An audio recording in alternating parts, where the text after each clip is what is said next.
Deme D, man, fan. Hip hop was good, was good. This is the DagogetaTv. This is your guy Deme D. I'm back in the building on Deck Wit Deme. Another one for the fans and listeners. This one is special, man. I got a special guest. Well, all my guests are special, but this one is just different. My guy came from across the fucking state lines. My guy Asun Eastwood was good. It's crazy how artistic niggas get when on the road. Real sophisticated when we talking in our code. Seeing flashes of my soul try to leave me cause I made a left and smash. It's my time. It's time I give you my issues, what I survived through. I've been a victim, but pistols what I subscribe to. For the fiscal class, nowadays stress don't affect me.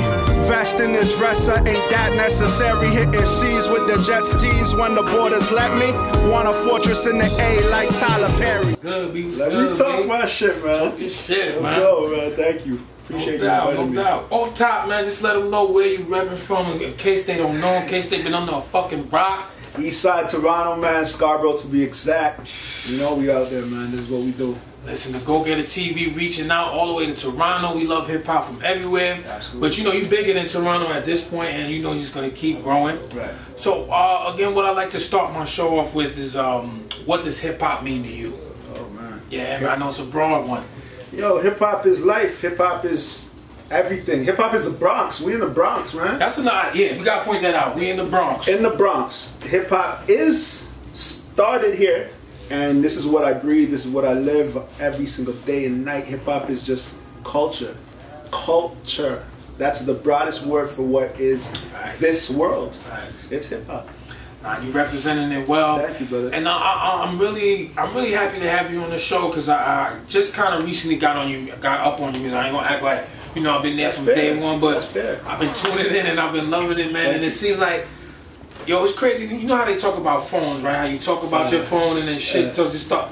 So I swear, I seen one feature, played one song, played another song. Now I see your shit everywhere. Even though I fuck with a lot of your associates too. Algorithms. Thank you for the algorithms. This shit is real. Right. This shit is real. I mean, I hate it sometimes. I hate it. You know, my phone be looking crazy. I'm married, so like, you just see one little something bouncing and you're like, oh shit, then all of a sudden everything is that. Like, yo. Everything. And how about how when it's those type of shit, it never moves. All of a sudden, when it's the shit you want to look at, the page changes that quick. I'm trying to like everything else, whether that shit is just OD. Listen. My phone starts ODing, man. Listen, look, real talk. So, just briefly let them know, what was your intro to hip hop? Like, where did you, as far as where does it start for you as you tuning in? So for me, you know, my 80s baby, I'm 83. Okay. My pops, I'm from Belize, so my pops is very like, my pops is Spanish Belizean. My mom's black Belizean. Okay, so there's in case people don't know, there's a little difference with that. Right, okay. But not really because my pops believed he was black. My pops loved Peter Tosh. Okay, the reggae artist. Yeah, I'm about to say that. He thought he was Peter Tosh. He was the fucking man. Right, so him loving Peter Tosh, it was a lot of reggae in the house, right? A lot of Byron Lee, like a lot of calypso. Okay. That's what Belize is. Belize, we also have our own thing called punta, which is kind of like a calypso, but we have Carib people in Belize, like Gary Funna. I don't know if you heard about them, but they're very dark-skinned people. They even speak like a African dialect. Like it's different. So why I'm saying this is because it's eclectic. So I got a lot like eclectic, but at the same time, my pops had a lot of records. I remember seeing Ice-T, Power record. I remember seeing Run DMC. Classic. Yes. So hip hop's been here, but for me, like that still doesn't count for me. For me, when it counts though, one of the blocks I've moved to, Berwick, salute Berwick, all the brothers out there in that neighborhood, that in Toronto, the 5%ers started coming around like the 90s, the early 90s. Okay, so they've been over there. Okay. The Guards and the Earths and all those ones. So when on that block, that certain block, brothers had lessons. And at that time, Wu-Tang is lining up. I'm just a Wu baby, so like, that thinking 92, 93, 94, like all that, and now that's my age. Now we're going 9, 10, 11. I'm raised like that's when it caught me. That's when I'm like, this is my shit. This is my shit. So I'd say Wu-Tang, anything Wu-Tang. That's it. Yo, it's simple. They don't understand how influential they are. Nowadays people try to front. Oh, can. But I want to touch on something you said. What I always like to say, right? Because I talk hip hop all day, so some people think I don't know about all kind of other music. Right. But I always say I grew up with hip hop, not off hip hop, or with rap, not off rap. Right. So I know you could relate to that. That's exactly what we grew up with rap, not off it. So that's a big ass difference. That's a big difference. That's why I had to state. Like I remember seeing them. I remember having. I still have those records from those times.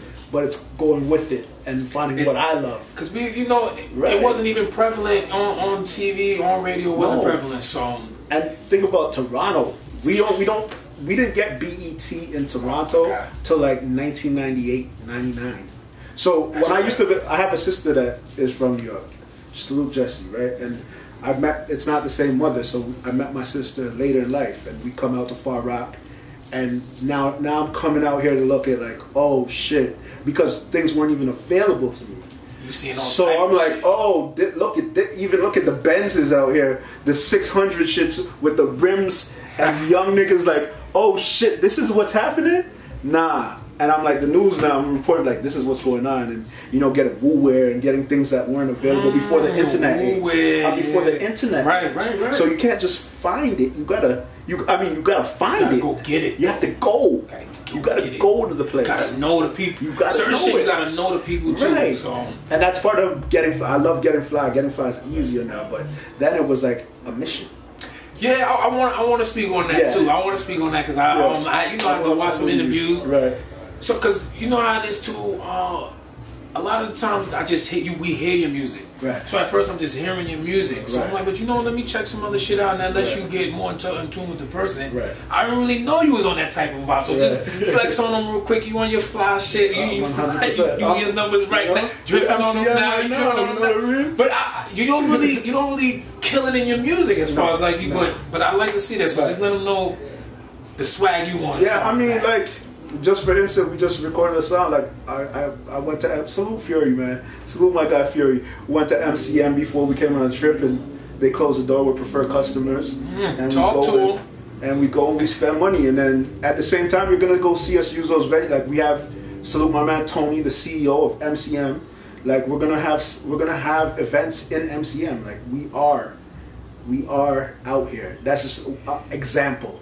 But you see the videos, you see us in Burberry. We do flashing like the young niggas. I caught up to you. I wasn't on your visuals, right? So I did catch up to the visuals. So I was like, oh, okay. At first, I watched the interview. Like I seen some of you. You know how it goes. Of course, because I'm on a lot of shit. You know what I mean? I listen to a lot of people, and so. Right. But sometimes you gotta take the time. Yeah. You doing it. So y'all need to tune in. Talk. It's real. So we're talking about that though. Yeah. I do wanna double back though. So who was the influence? Right. You turn into a hip hop junkie. It's the shit. It's your shit. My shit. So what's the first step now? Now that you decided you're taking it serious. Oh, I wouldn't even call that serious at that point. No, not at that point. I'm jumping to it. I'm talking about you jumping to the point where now you decided, listen, I want to get involved in this. Right. You trying it out. I know how it goes. You starting your writing. So what was that point where you was like, okay, now I'm gonna take this shit serious? Whether it was now you writing all the time or you freestyling. Right. Yeah, it definitely started freestyle. Freestyling is just something we did as kids, no matter what. Right. Like I don't even remember, maybe 13, 14, just walking. Like, in my block, we're buying, I remember birthday presents, I'd buy my nigga friggin' Biggie, Dead or Alive. And then he'd buy it for me too, or he'd buy another one that I didn't get, to Cal. We'd buy, in turn, we would get the ODB joint, and then we'd share them and dub the tapes, right? So that would be our first, that was a cheat code to get a CD, because we weren't making money necessarily at that time. And you had to pay. People don't understand. You had to buy these shits. So it's like, so now we're freestyling. Obviously, we're walking around. I remember being in class and I did like a freestyle over the Riddler. Like I copied the Riddler, the Method Man, Redman shit, sick, and I copied Method Man flow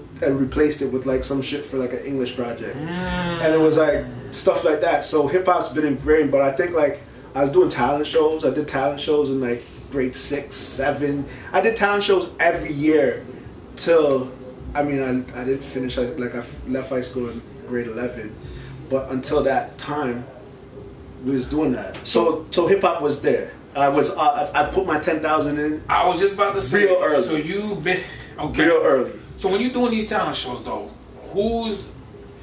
I want to ask two parts. In your area, who's like known, like maybe not on, but it's like this nigga's not fucking around, maybe he's gonna make, and then who's on in the actual industry as well, like who's the hot, because you're saying around 95, I guess it's still this is the conundrum of Toronto, because it's not so, like we know Drake now. In that time, like salute Cardi's a homie, you know what I mean, like he did big things, but like coming up, for me personally, I can speak for me, I'm watching America. Okay, and you know I wanted to get to that. Okay. I'm watching New York. I'm watching here. I got you. But there is some local guys kind of making noise. Like we had Maestro Fresh West. We had people to Mishi Me, salute Mishi Me. We had dope people that came out here and did damage too, right? And like it was cool. Like I remember the Northern Touch and stuff. But like that wasn't enough. I guess it wasn't. I want to make flyer music. You know what I mean? So that's pretty much. That's pretty much. It's not. I wasn't looking at locally what was going on. Okay, so you already. And to be honest, no one thought we could make it out of Toronto. So no one's really caring about you locally either. Like at that time, I'm not even committed to hip hop. It's just I love it. I'm playing ball. I love ball. I played a lot of ball. Right. So you mentioned you know salute to the talent shows too, man. Because that's a lost thing I believe right now. And that used to be so exciting to just see up and coming talent. But what would you say now? So what was the first steps as far as, well, I won't say it was the first step. Where do you think you transitioned from, like, you know, you doing the local talent? When did you like start recording music? What would you say your first official project was? My first official project, I mean, there's a time when I was like maybe 18, 19, we kind of linked up with this Loose Cannon shit. No, maybe a little older, maybe 20. But Loose Cannons, and we had a little like group, my man Chops, rest in peace Chops. My man Chops always wanted to be a rapper. Me, I wasn't really necessarily, I didn't really see it like that. I was doing it and whatever, it was just what I was doing, but like I was focused on making money and financial and what made sense. And at that time, no one in Canada has ever made it. It didn't look like it was a pipe dream. Yeah, that's a tough song. Right. So I never really thought about it like that, but my man got me in with the Loose Cannons, and we were a group called Black Mafia. I'm sorry, is Cardinal out at this time yet? Or Cardinal's definitely out. He's out at this time? For sure. Okay. Cardinal's killing. Chocolate, they're definitely killing. Like, salute those brothers. I mean, that's not a... They're killing, yeah. Socrates outside. He was one that was supposed to go killing. Like, that's Jam, he was supposed to be a part of it. Yeah, he was rolling with crazy. Crazy. So, like, that... That's a little... That looks like that it's possible. It's possible, but you're thinking, you got to think about Dipset times. Like, we're thinking that way. We're making mixtapes. Like, that's what we want to do. So we had this little crew that we're doing mixtapes, and we got like 7 joints on the mixtape. So maybe that would be for me my first, but like it wasn't. We signed like a little deal with like management deal, like bullshit, just little bullshit. No, I just mean like your first put together something with Nimbus, man. We're gonna say 2017, because that's it's a different feeling when you're just freestyling, or featuring on someone's song, or you got a loose song, when you finally got that actual. I wouldn't say anything I've done until my man died. 2016, Chops died. 2017, rap started coming back around, and I think I put Nimbus out maybe right at the start of 2018, around there. Okay. So that is Nimbus. Nimbus. Okay, I'll make sure. And that's not on no streaming. He beat me to it. It's not on that. We got Conway on that too. Oh, so you already? We're there already. Okay. So good. That's a good segue, because I did want to ask. Right. What was the point, or what was the project you would say that helped you, I guess, level up? Because you got a lot of features. You got a lot of features with a lot of dope MCs as well. So around what time would you say? Because I know it's a lot of hardships, like you say, coming from Toronto. Just the game itself, fuck where you coming from. Just the game itself. I mean, it's still going. I don't know. Like we've leveled. It's obviously constantly going up. No, I don't. Yeah, because you know. I think what I'd say maybe like Bite the Bullet. I did a joint with Danielson and Future Wave. My dude Future Wave.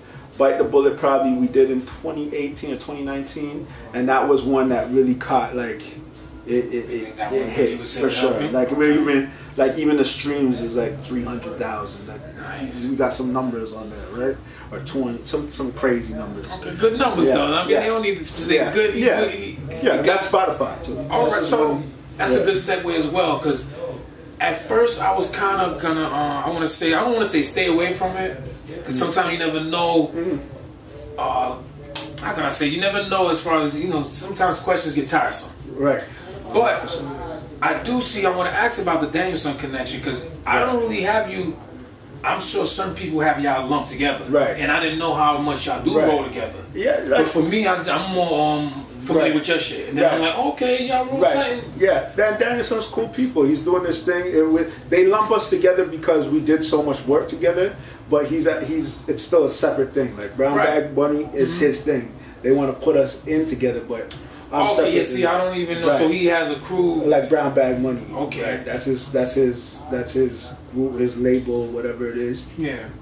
So you know, we do music together, but yeah, that's how I took it as far as y'all just. But I didn't know that y'all roll. Y'all got that many projects for sure. But how did that connection? It's just Toronto. It was just organic. It was like it happened with me. I just heard him. So at the time, I did, like I said, I had the Conway, some features with Conway, a few joints with Conway, and then at the time I'm looking at the space. I'm like, yo, there's not really people in Toronto out here that are doing this lane. And then I saw Danielson had one that was like a Toronto like background in this artwork or something. I'm like, yo, this dude's from Toronto. And I saw he had an Ito. So I'm like, what? Yeah, like, let me pull up on you. Like, boom, boom. And I pulled up on him, you know, went and organic. Just let's make it happen. So you reached out to him? Yeah, I reached out to him. So I just want to make, I want to make it official. No, not even that, because people need to understand, people coming up, got to put that ego aside. 100%. Got to put the pride aside, even maybe if you're nervous. 100%. Put the nervousness aside. Right. Reach out, man. 100%. Reach out. This is the thing with music. It's a lot of too cool shit.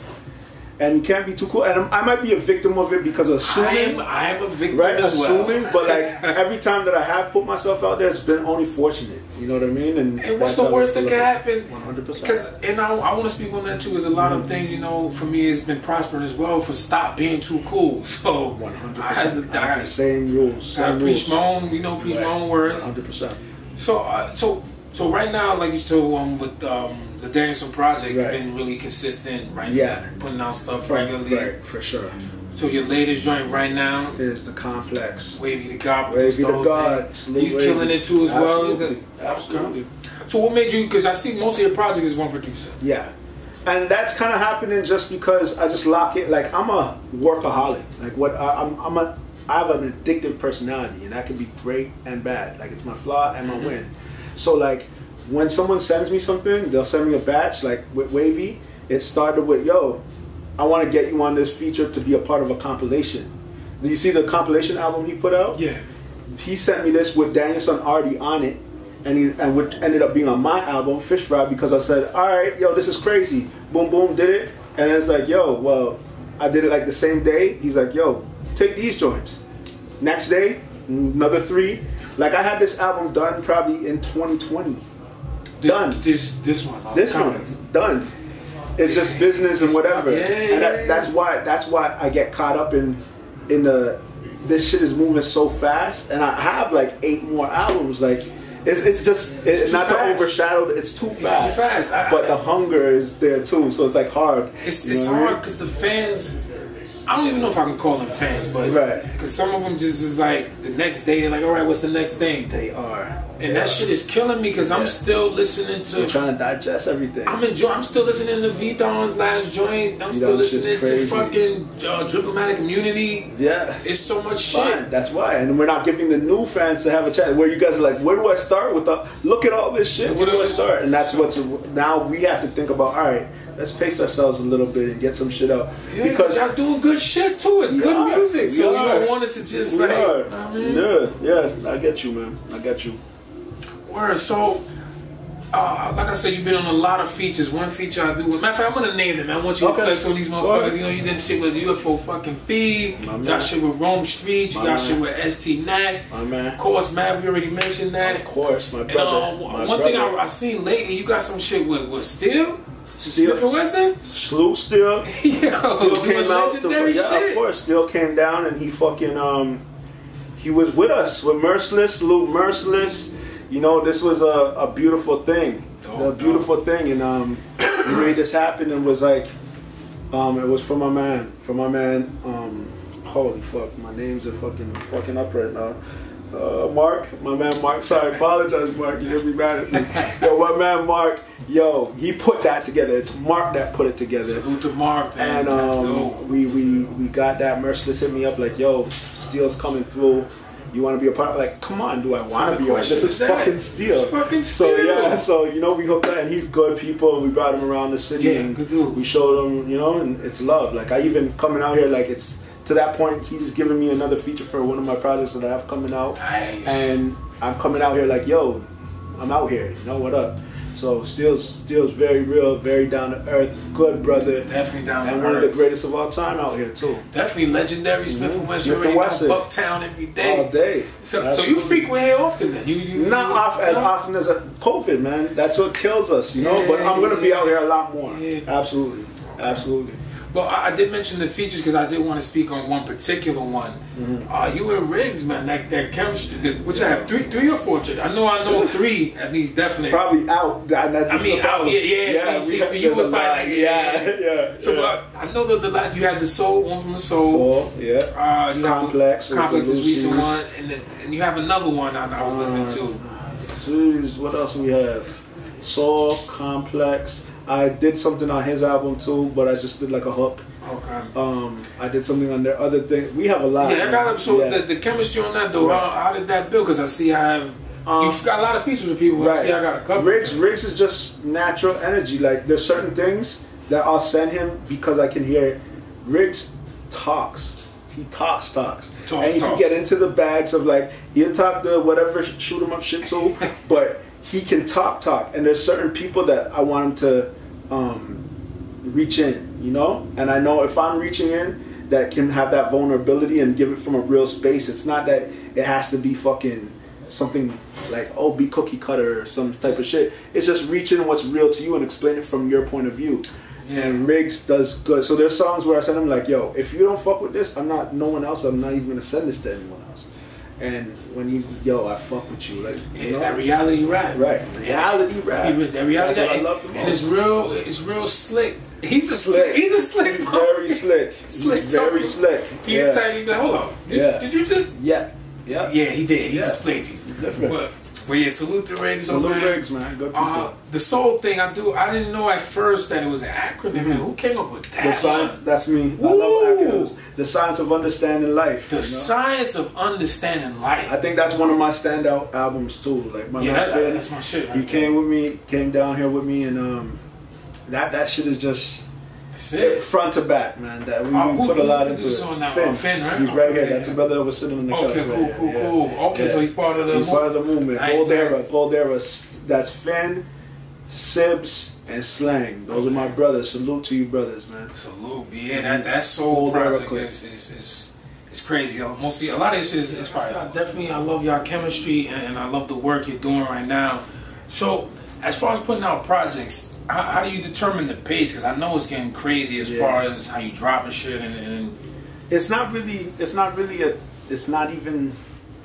so mathematical for me. It's just like I'm doing this. I'm committed to this. So the pace doesn't stop. And really it's creativity, right? So like if I'm not feeling creative, you gotta live. You gotta live out here to really get it, especially the style I am. Like I'm telling lifestyle especially rap. The style you are, yeah. So I'm giving you my life. It's not like I'm punchlines and all types of, you know. I'm out here just talking how I feel. So it's like I'm at the studio five times a week easily. This is my life. Like this is what I'm going for. Like, you know, I don't really have a career in so many things. I own a business. I have a fucking property. You know, I'm here, but I never really had a career that I was passionate about. Gotcha. And I'm passionate about this, and I want to see this work. And success is measured in various ways. Like, you know, I think people see success with hip hop is like Drake, and that's it. But it's not like that. Like with this thing, we sell vinyls, we sell merch, so that's why the output is rapid. So I'm bringing making an impact too. So the output is rapid because when we sell out on a project, we make that money.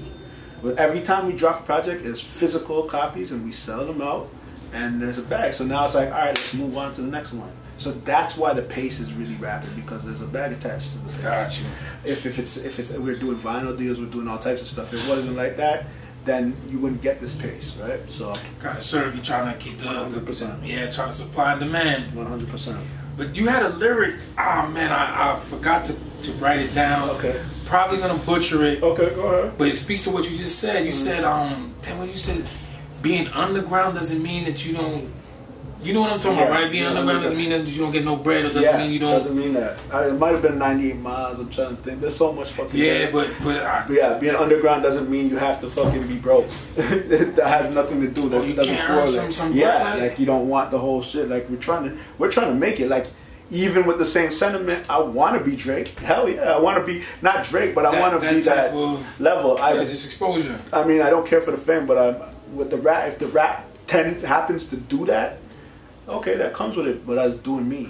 Just more exposure to your music. Because another thing you said on the other interview I saw, you mentioned about how they pretty much, push a lot of this music to the fans, to the listeners. It's in media, so it's not necessarily the best or, better than other music. So if they just pushed everything like that, the fans could decide what they want to gravitate to, 100%. and people will have more of the chance to even, get to that type of level. 100%. But the game is the game, and I respect your hustle, and I respect a lot of the MCs' hustles keeping this going. And the final thing is major right now. It's major right now, so that's why I had to hop on the vinyl show.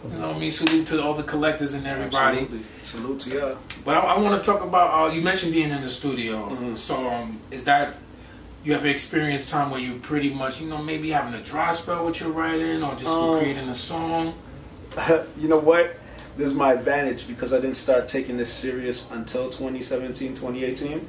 I have my whole entire life to talk about. Right, okay. So I haven't had that dry spell. Even if maybe there's times where I'm like, it's not feeling how I want it, but the pen is still working. Yeah.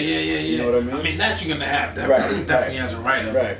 But speaking to that too, is there any song that you feel came out exactly how you envisioned it, how you heard it after you recorded? Buki on the 80s, on the soul. What is that? I was just listening to that. Yeah, so that's me. It's actually me talking from a perspective, from an OG that's a bucket, or y'all call them crackheads. Okay, so I didn't understand when you was walking on them kind of shit. Okay. Like I was like, I have to go something, but he's lived a whole life, and he's like my dad's homie, and he's lived a whole life.